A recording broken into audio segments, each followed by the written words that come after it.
무엇보다 먼저 하나님께서 창조하신 소리 가운데 가장 아름다운 소리인 우리의 목소리로 하나님을 찬송해야 한다.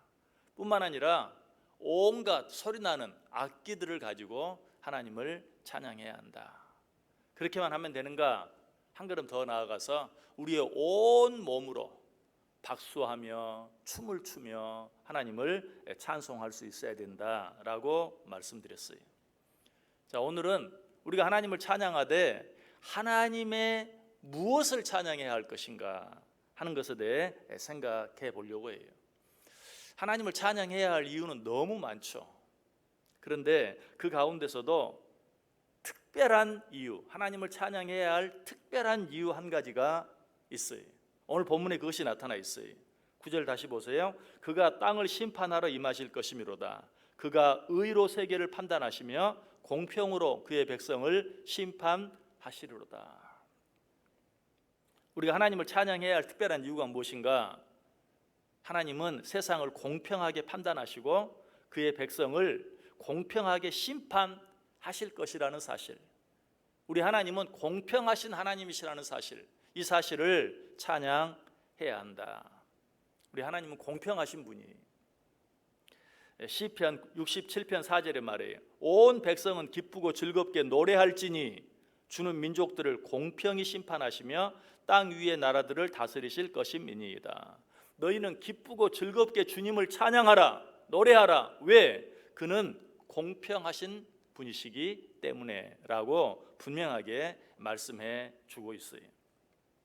혹시 여러분 가운데 불공평한 일 때문에 혹은 어떤 억울한 일 때문에 괴로워하고 힘들어하는 분 계십니까? 우리가 믿는 하나님은 공평하신 하나님이신 것 꼭 기억하시기 바랍니다.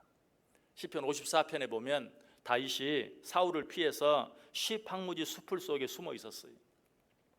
그런데 십사람들은 다윗을 지켜주고 보호해주고 숨겨주기는커녕 오히려 사울에게 지금 당신이 찾고 있는 다윗이 여기 숨어 있다라고 밀고 했어요.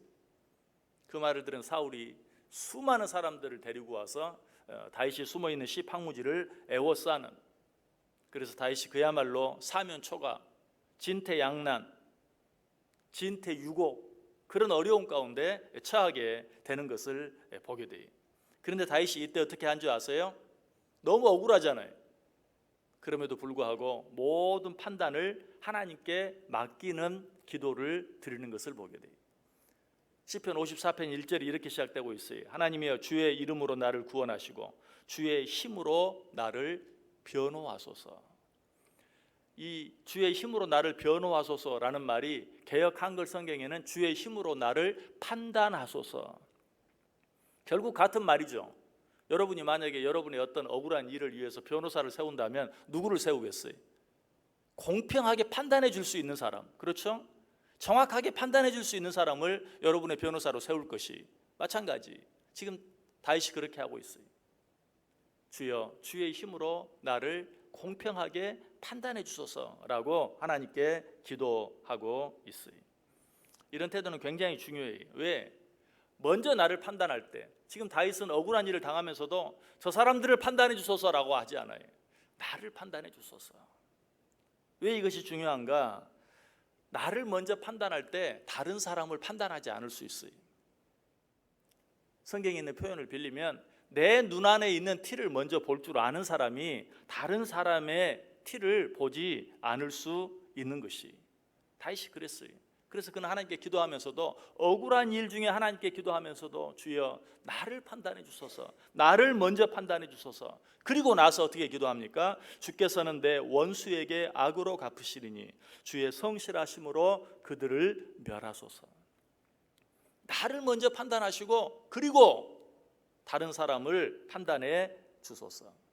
여러분, 이렇든 저렇든 판단은 누구의 몫? 하나님의 몫이. 왜?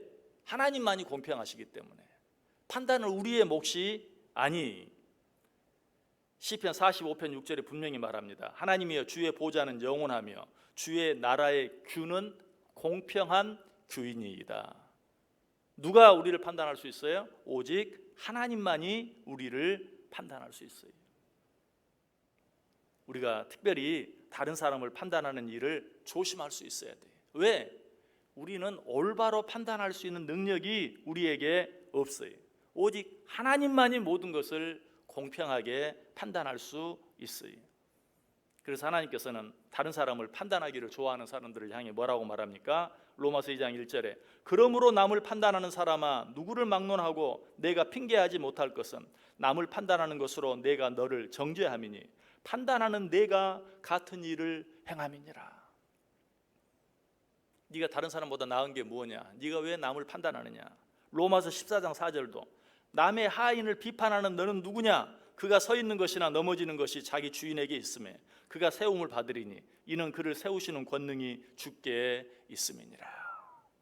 마태복음 7장 2절도 말합니다. 너희가 비판하는 그 비판으로 너희가 비판을 받을 것이요 너희가 헤아리는 그 헤아림으로 너희가 헤아림을 받을 것임이니라. 오직 공평하게 판단하실 분은 누구뿐이라고요? 하나님 한 분뿐이. 시편 9편 4절에 말해요. 공의로 세계를 심판하시며 정직으로 만민에게 판결을 내리시리로다. 누가? 하나님께서.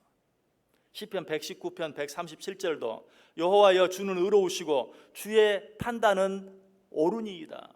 누구의 판단이 옳아요? 주의 판단이 옳으니이다. 오늘 시인은 이 사실을 믿었어요. 그래서 오늘 본문에 말해요. 그가 의로 세계를 판단하시며 공평으로 그의 백성을 심판하시리로다. 그러므로 우리는 어떻게 해야 돼요? 판단하는 일은 하나님께 맡기고 우리는 어떻게 해야 돼요? 공평하신 하나님을 찬양하기만 하면 돼요. 그것이 우리의 할 일이. 판단은 우리의 할 일이 아니. 판단은 누가? 공평하신 하나님이. 우리는 무엇을? 공평하신 하나님을 찬양하면 돼요. 내가 누군가를 판단하려고 하면 하나님의 영광도 가리우고 나도 손해나고 내가 판단하는 그 사람도 손해나요.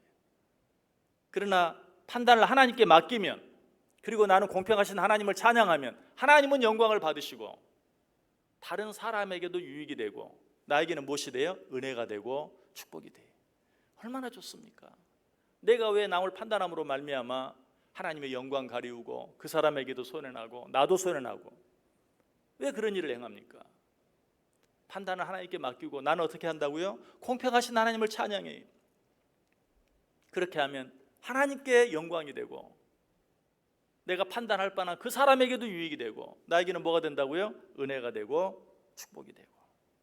오늘 하루 어떻게 살기를 원하세요? 우리가 믿는 하나님 공평하신 하나님인 거 믿고 그 하나님께 모든 판단 맡기고 나는 그 공평하신 하나님으로 인하여 기뻐하고 즐거워하고 감사하고 찬송함으로 말미암아서 하나님께는 영광이 되고 하나님께서 내게 붙여준 모든 자들에게는 유익이 되고 나에게는 은혜가 되고 축복이 되는 복된 삶 살아가실 수 있기를 주님의 이름으로 간절히 축원합니다.